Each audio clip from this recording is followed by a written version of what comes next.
Hello, everybody. Welcome to the Cyber Planet. My name is Karim Chata, and I am your host.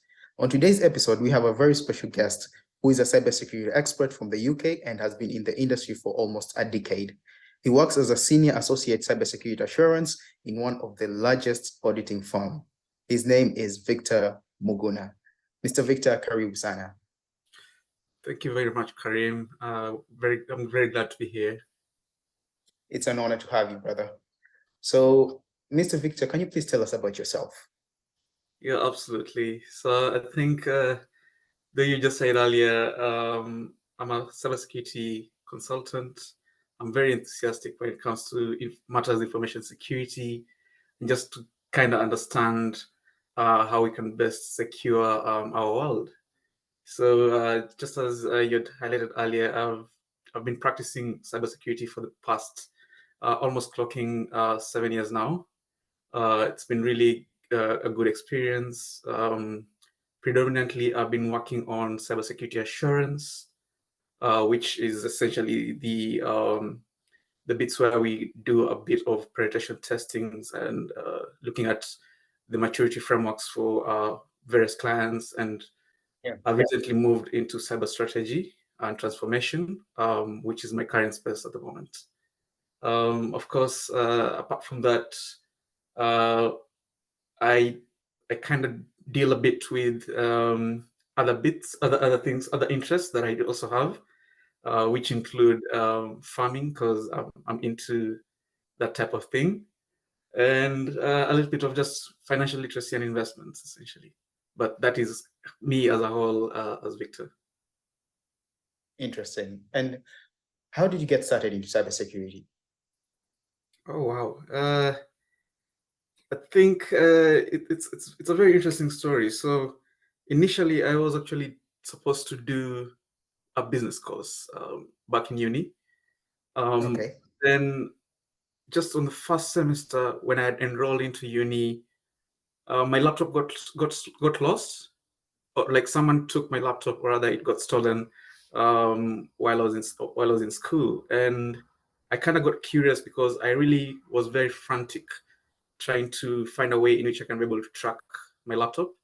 And I unfortunately I was not able to get any closer to finding the culprit or even recovering my laptop, because back then, if you can remember, having a laptop was a really precious commodity, and you always had to kind of always protect it. So it was really frustrating that I was not able to track or trace or recover my data at that time.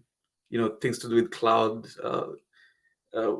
Putting your data in cloud was not really that prominent, so it meant once you lose your laptop, you have lost everything.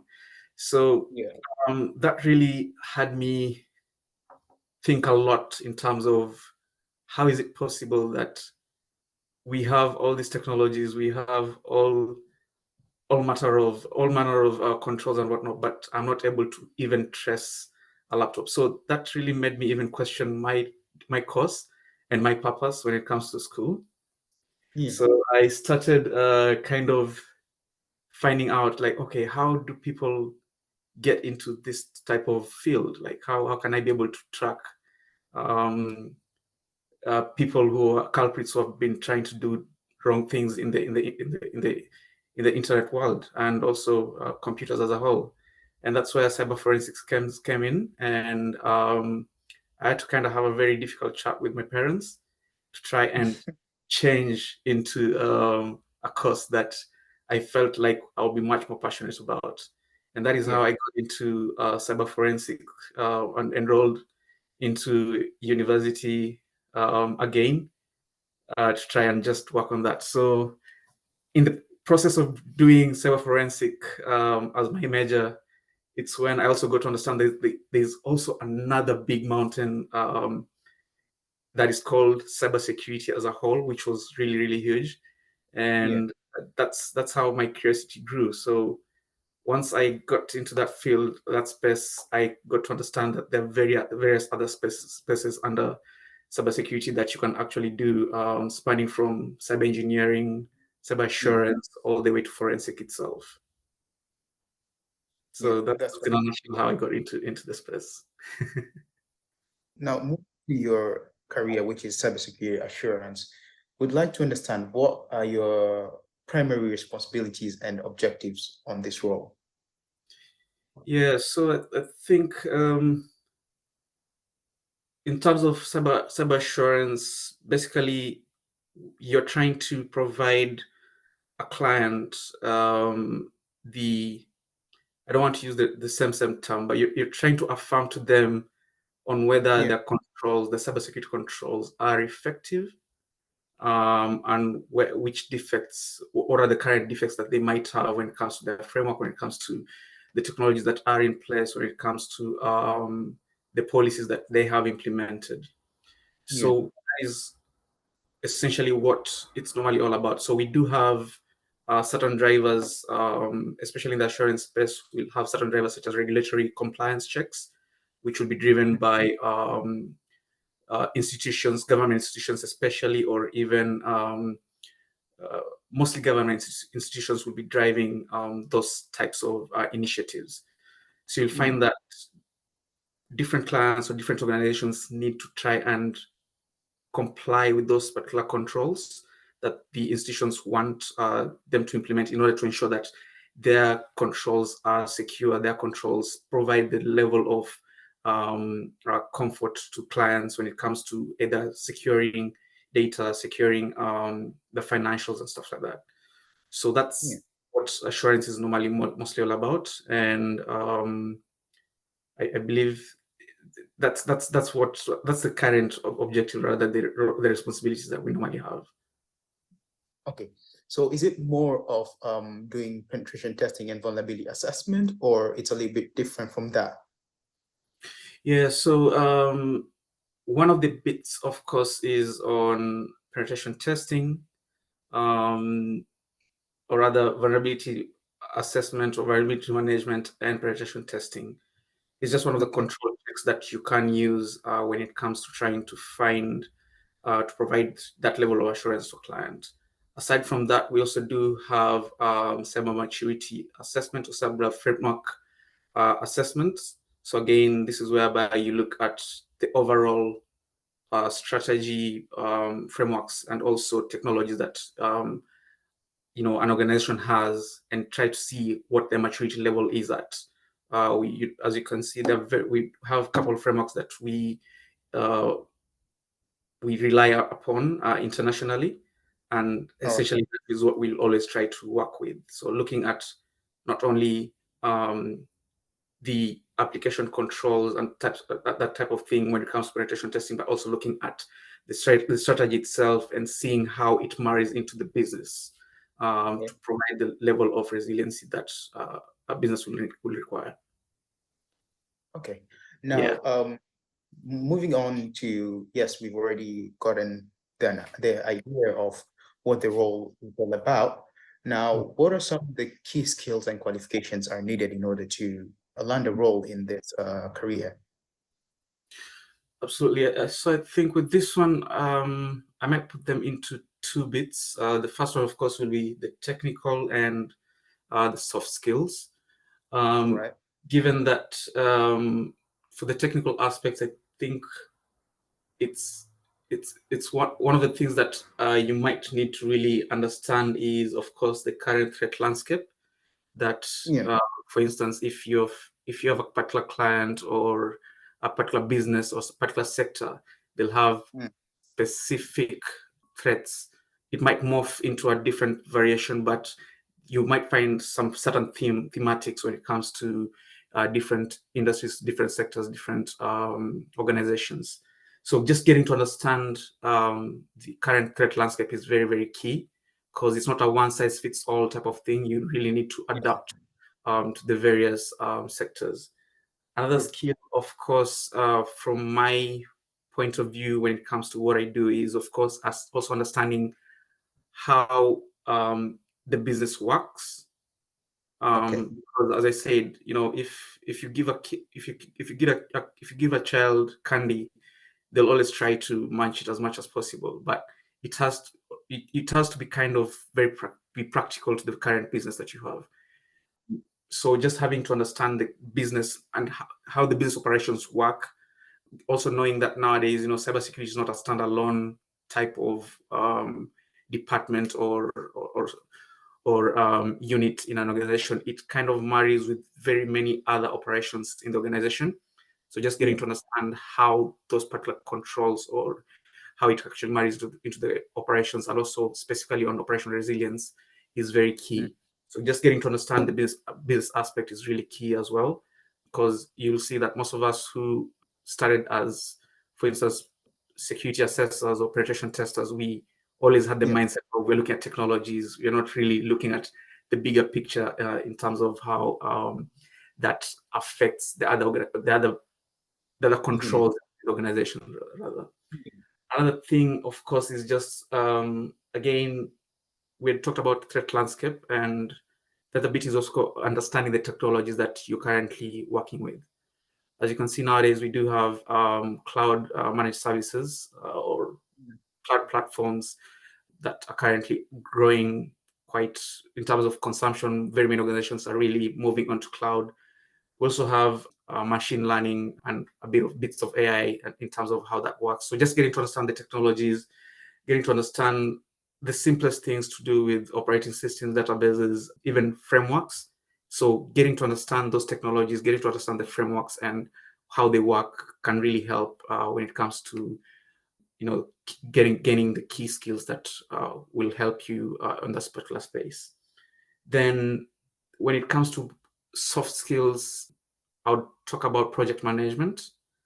I don't know if that's a soft skill or part of the technical skills, but project management is very, very key, especially in my space, because from my end, I do manage a project from end to end. So that basically means I have to make sure that I tick all the boxes and ensure that my clients' requirements are satisfied. So getting to mobilize from the beginning, getting to understand the scope, getting to understand or rather agree upon the approach and also the expected deliverables is always very key. So project management really comes in quite essential over here. Yeah, then another skill will just be when it comes to being analytical and being curious. So I think those are some of the soft skills that I feel have always helped me when it comes to just understanding how to go about with my space. Yeah, that's quite interesting.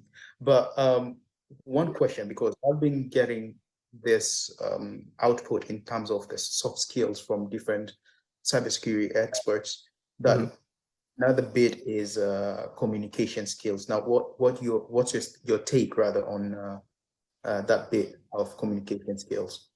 Yeah, absolutely. So I think communication and people skills really come in very handy when it comes to delivery,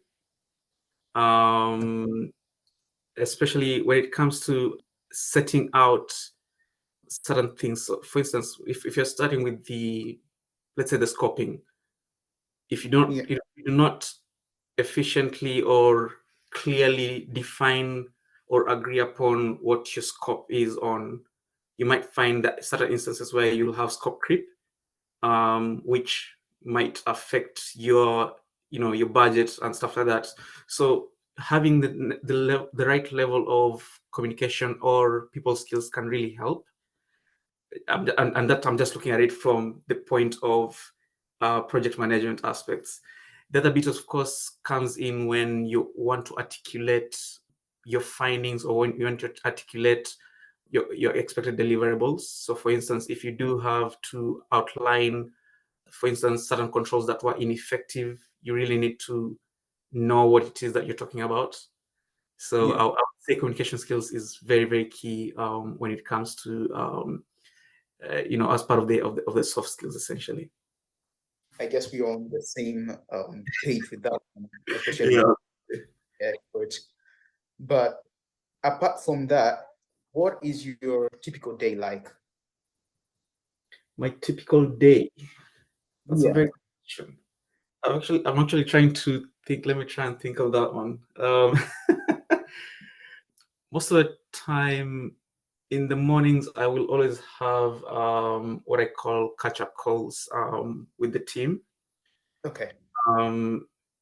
just as an instance for right now, I am currently in a long-term project which has been going on for the past around 1 year, 1.5 years now, which is a strategy and transformation piece for the cybersecurity practice. So I would say most of the time I'll always start with daily catch-ups, because we do have our tactical day-to-day checkpoints that we have that we've strung along through the whole project, just to ensure that we are always on course when it comes to that. So I'll always do my daily checkups with the team. Then, of course, I'll now go into let me give an example of today. So today, after doing my daily checkup, I went on to now looking at some of the project deliverables that I'm supposed to work on for this week. So as I said, we have the strategic overview in terms of what we need to achieve at the end, but then we also have the small tactical checkpoints, or rather meeting points that we need to also achieve in a shorter time frame. So that is what I've been typically working on. Then, of course, in the afternoons, I will take a bit of some time to just take a walk by the river to kind of get to understand, get to internalize, and also just rest off a bit. Then in the afternoon, pretty much most of the time, I usually use it to do analytical work, because you might find that, especially being the beginning of the week, you'll always have a lot of sessions or other meetings in the beginning of the week, rather than in contrast to end of week, where it's more quieter and you're able to really do your work. So my afternoons will be mostly doing the analytical work and whatnot. So I'll always want to always do that. So I always like freeing up my afternoons so that I do the analytical work. In the mornings, it's more of meeting with the teams. If it is having sessions with my client, just to get to understand point of view, that's when I'll always set up those sessions. But typically, that's my normal day-to-day, rather a day in my book, in terms of what I normally do. And then at around 5, I close out and maybe go for a run or something like that, just to again free up my mind. You've been in the industry for quite some time, and you've acquired, a lot of experience along the way. Now, what are some of the challenges that you've faced in your role? That's a very good question again. Keeping up to date with the cybersecurity threat landscape, because you really always, it's not really a challenge, but it's something that will keep on making you, like, driving you when it comes to, being on your toes. So the ever changing threat landscape really keeps you on your toes, because in one week you have this the CTIs that you have been shared, the threat intel, cyber threat intel that you have been shared. Like, these are some of the things that you need to look at. But then the whole landscape kind of shifts within a month or even 2 months. So just keeping abreast with that really is one of the challenges, because if you slack a bit for, say, a month, you know, in your mind you're like, yes, we still have these issues, and it morphs into a very different thing. So keeping up to date, and also just keeping up to date really is a major issue for me. I've always been trying to kind of make sure that I just keep abreast with that. Then another challenge will be the adaptability. By this, I mean, a solution is not an all-size-fits-all type of thing. You might have this solution to an issue that a particular client has. You cannot just copy paste to a different organization and hope that it will actually be able to work.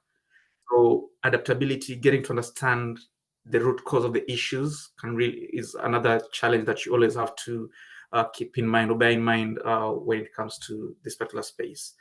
So I would say at the moment, those are the two major ones. I think, yeah, because most of them will stem from that when you look at it from a broader perspective. Yeah. Thank you about telling us about your challenges. I'm sure somebody's gonna, learn something from that. Now, coming back to you, let's just make an assumption that currently you've made, let's say, an individual who is at their senior level in uni and is trying to, learn more about your role. So how would somebody get started into, your role and progress in this career? Yeah, so I think for me, one of the things that really helped me, and Karim, I think we're in the same school when we're doing this, but there used to be various, can I call them department-driven conferences that were really centered on when it comes to technology and cybersecurity as a whole. Yeah. And I feel like that really helped me to kind of understand more on what cybersecurity space is all about. I remember there was a time we did have a symposium that was being driven by Isaka.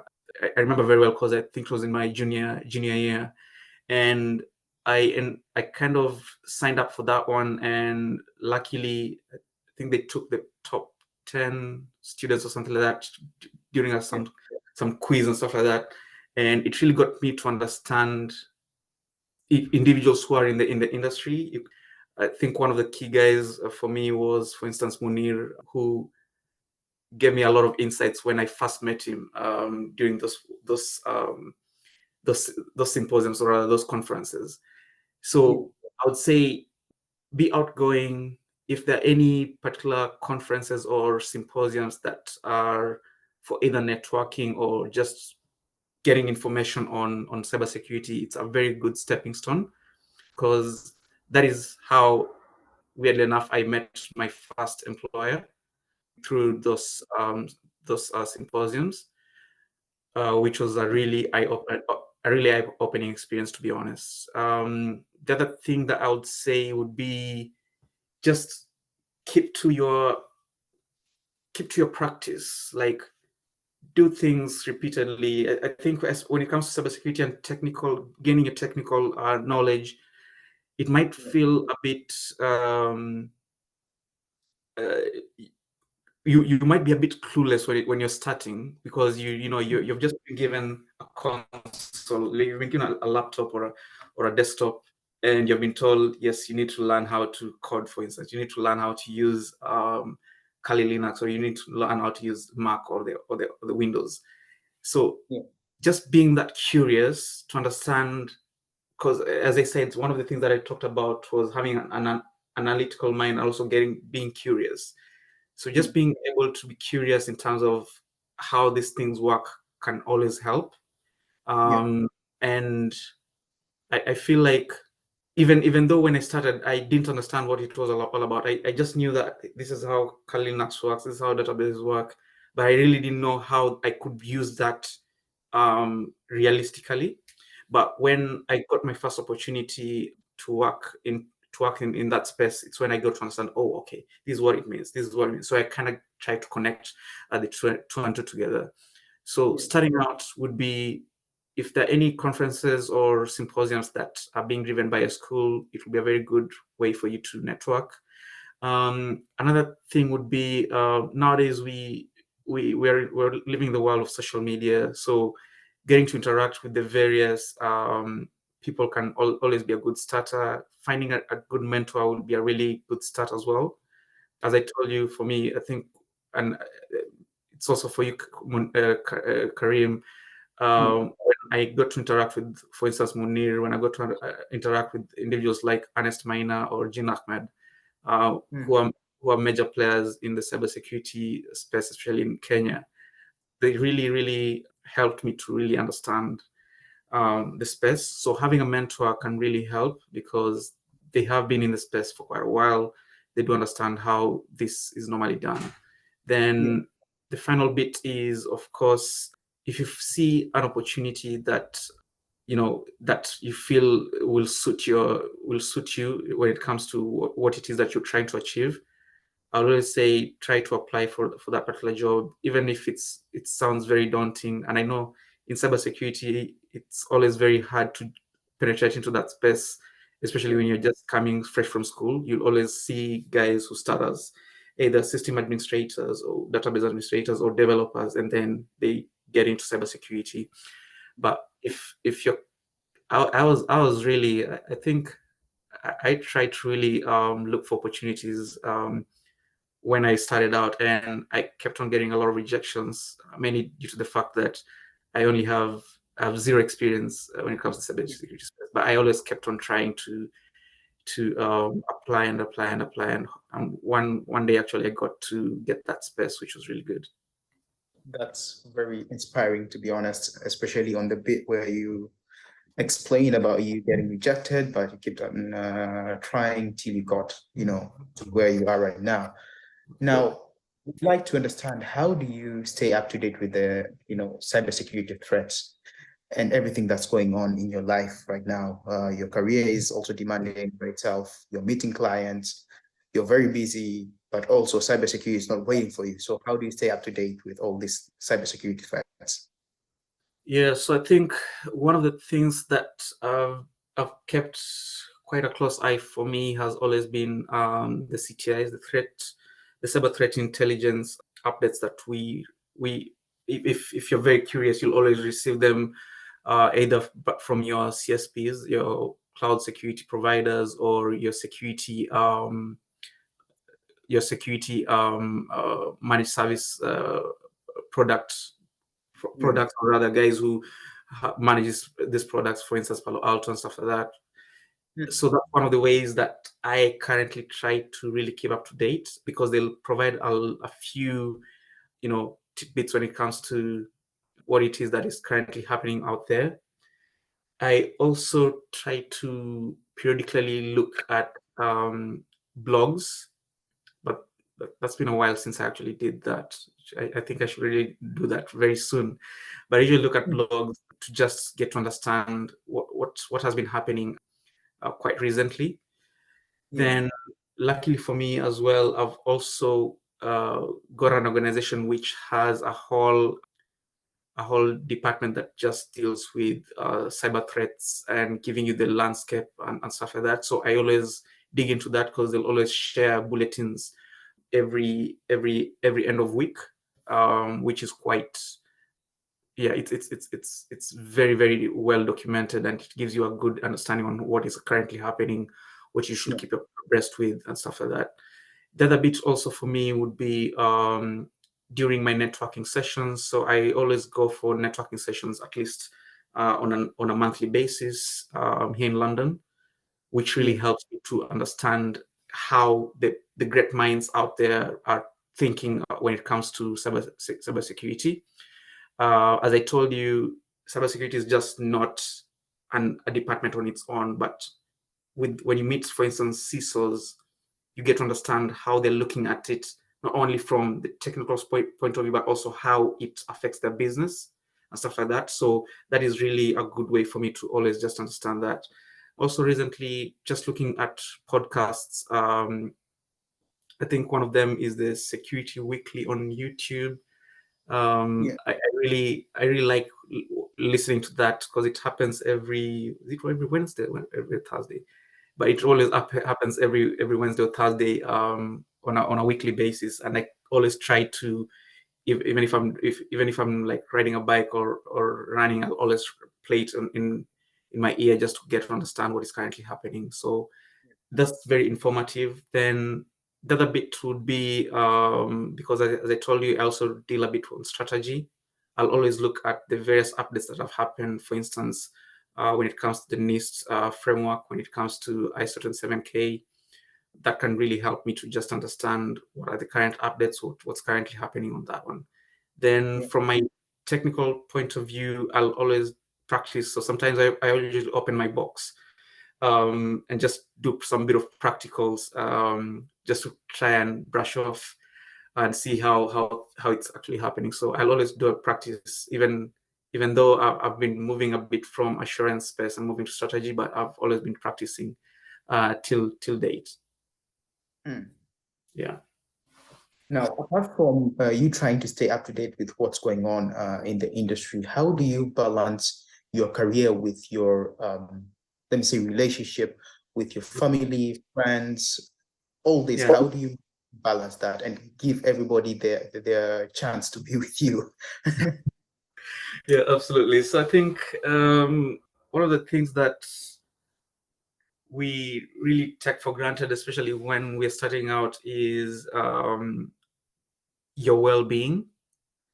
And I've really gotten to understand that, in this world, even if, yes, you'll have all the money, all the respect, but at what cost when it comes to your well-being? At what cost when it comes to your mental and your physical space? So I am a very big advocate when it comes to well-being. I always try, as I told you earlier, as part of my day tasks, I'll always close out my laptop by 5. Every day at around lunchtime, I will take around 10 to 15 minutes walk just by the river, just to kind of internalize that. I also try to ensure that my evenings are with my partner, especially, because we'll either go to the gym or just go for a walk. Then in the weekends, I will not touch my laptop, or during my holidays, I'll not touch my laptop at all. Because I'll want to really just be free off from devices and get to really socialize with either my friends or my family, essentially. So, Mr. Victor, moving on to the next question, what are some of the insights or lessons that you've managed to learn from this role?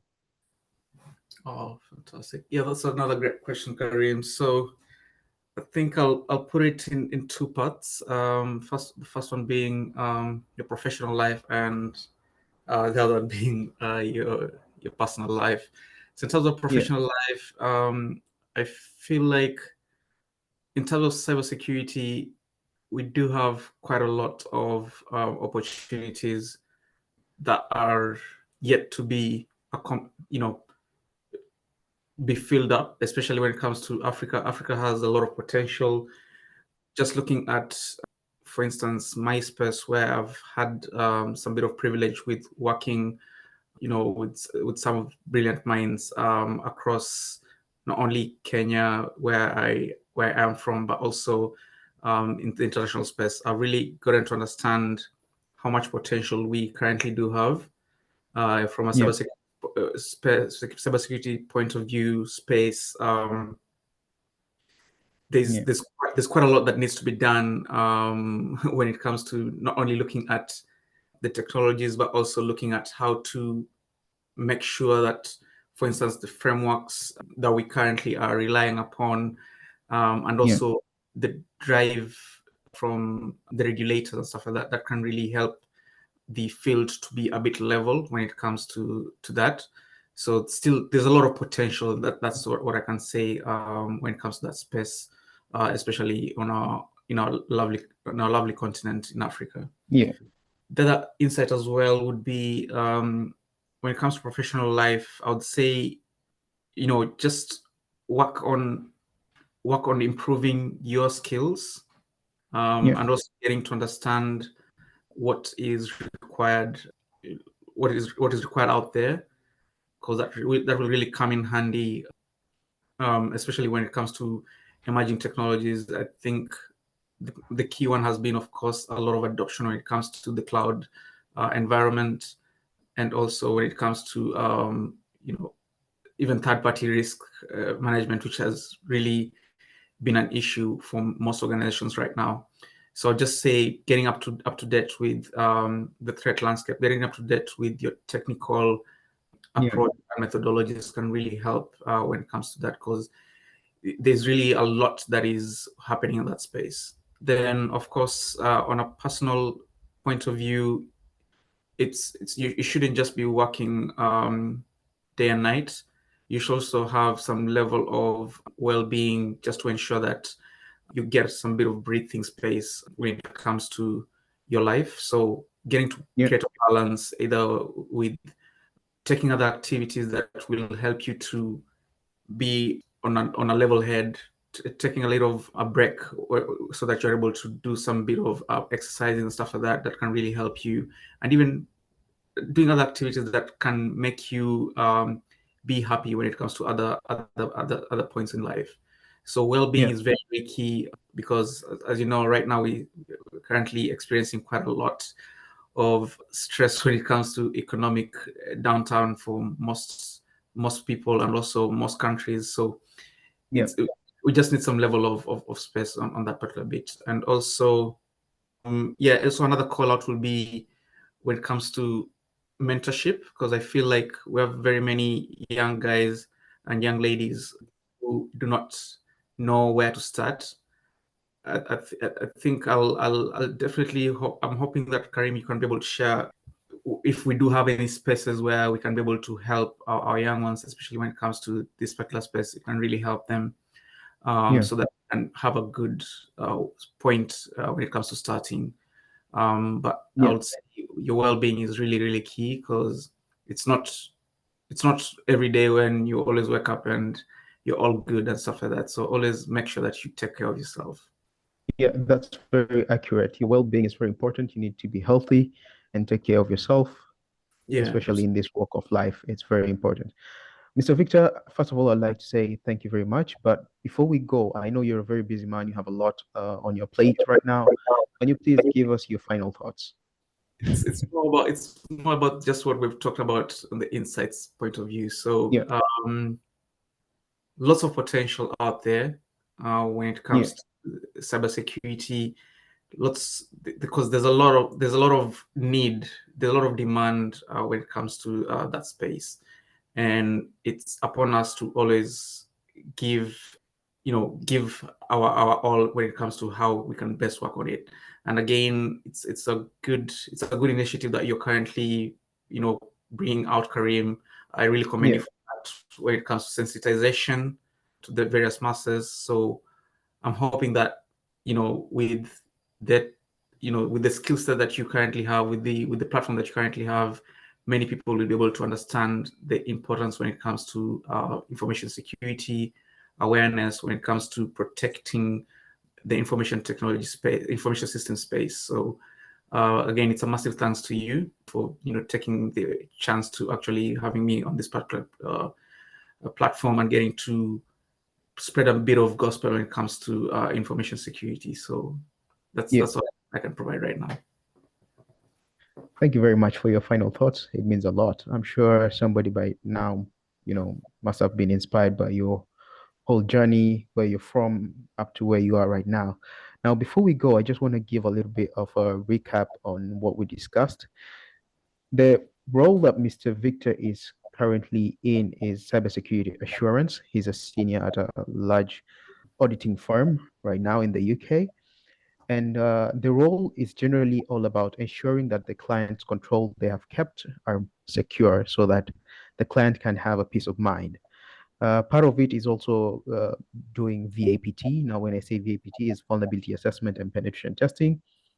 And also, Mr. Victor mentioned that it's also all about looking at the maturity of the client's framework and seeing how it's gonna, intertwine with the business to make the business run seamlessly. We touch base a little bit on the technical skills. Part of it is staying up to date with the current landscape, understanding how the business works, understanding the technology you're working with. You mentioned example, the cloud, AI, etc. Understanding the databases and different type of technologies and operating systems. So those are very important on your technical skills if you want to get into this role. He also mentioned a little bit on the soft skills. You need project management skills, analytical skills, communication and people skills, which is very important because you're going to be working with different people from different background compared to yours. So you need to have these skills in order to thrive in this role. If you're trying to get started into this role, especially if you're directly from uni or you're in uni and part of your future plan is to get into this role, number one, you should be outgoing, get information of cybersecurity, practice makes perfect, be curious and understand how things work, attend several cybersecurity conferences and meet people, find yourself a mentor because they're going to reduce your time for learning and making mistakes. And then finally, if you see an opportunity that fits your career goals, go for it. So guys who are in university, those were some advice from Mr. Victor. So you need to, learn from Mr. Victor, because these are some of the things that he went through himself. So, Mr. Victor, thank you very much for clearing your busy schedule to be with us here today. It means a lot to me. And on behalf of our listeners, I would like to say Asante Sana. I'm sure somebody is inspired by your story and, might be interested in getting in touch with you. So I'm going to find ways to link some of our listeners to you. Guys, that's it for today. See you on the next episode. Cheers.